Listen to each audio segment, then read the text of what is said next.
Welcome. I invite you to hear a story today about fear and friendship, invitation, inspiration, changes, and choices. Come along with me now.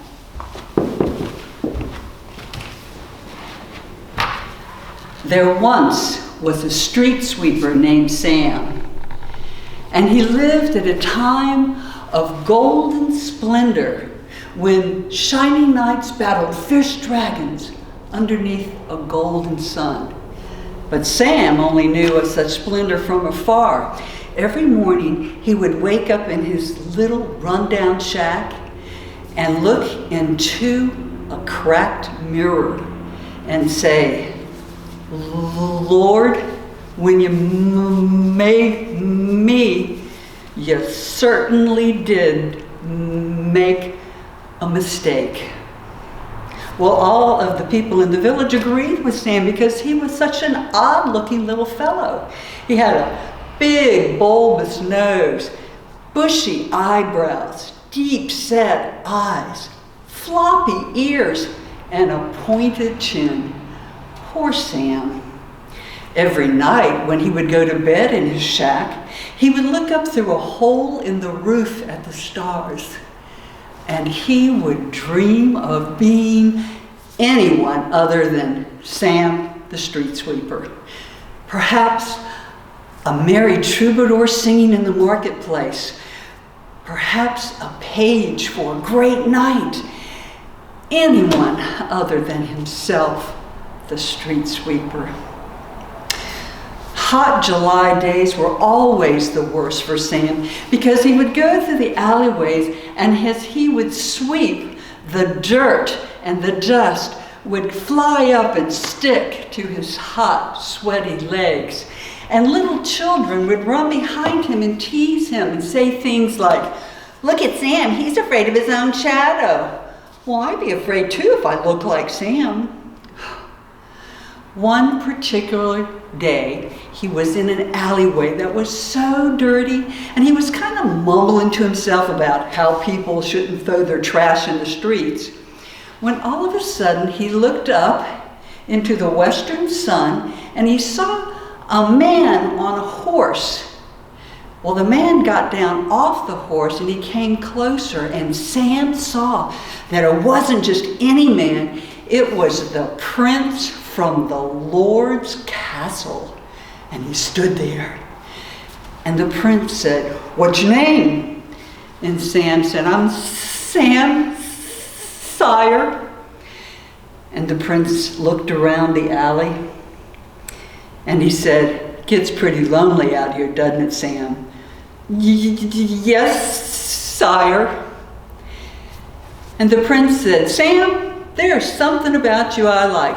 How'd you like to be my friend?" And Sam said, "Me?" That moment began a beautiful friendship. Sam didn't understand it, and even the people in the village didn't understand it either. One of the women said, "Well, I don't see what they see in an ugly nobody like Sam." But that didn't stop the friendship from growing.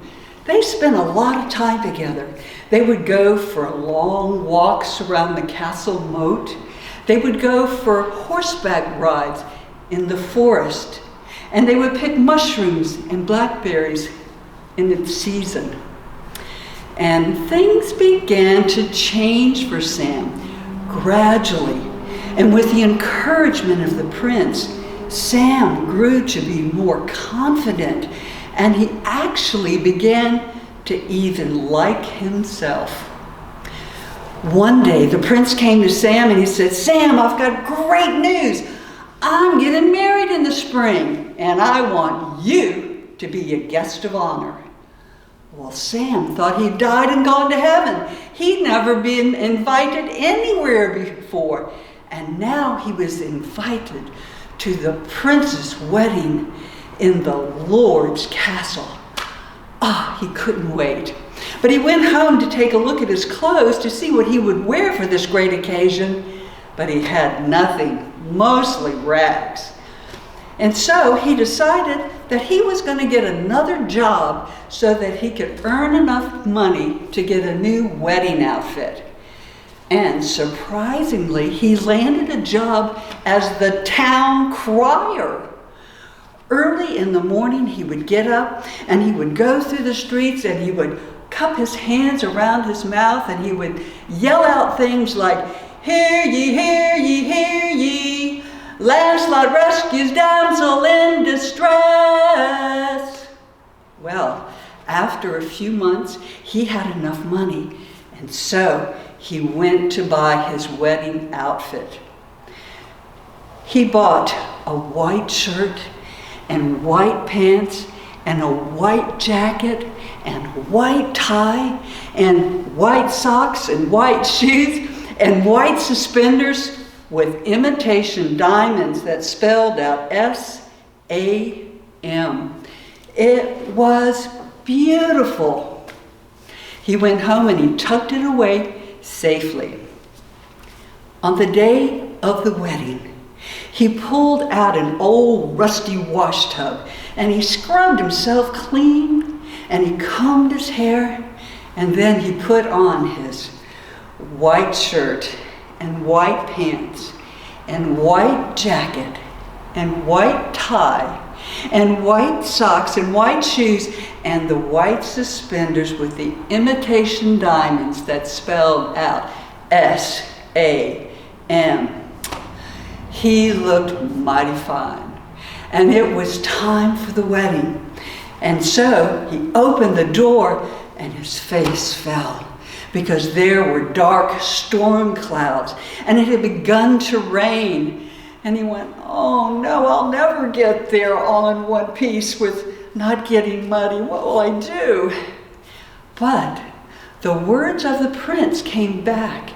The words that said, "Sam, I'm getting married in the spring, and I want you to come as a guest of honor."